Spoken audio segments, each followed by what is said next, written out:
Ara fa un any estàvem confinats a casa. Va ser una situació força complicada per a tothom.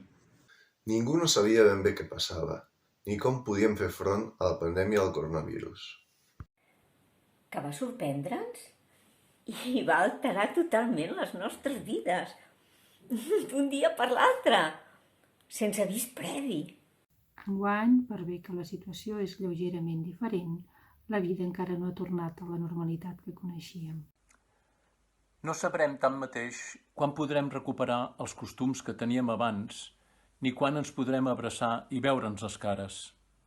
El que sí sabem és que la cultura sempre ha estat amb nosaltres i sempre hi serà. Tota societat necessita la seva llengua i la seva cultura per créixer i desenvolupar-se. I la cultura ens va ajudar a tots a suportar millor tants dies d'angoixa i continuarà fent-ho sempre que ho necessitem.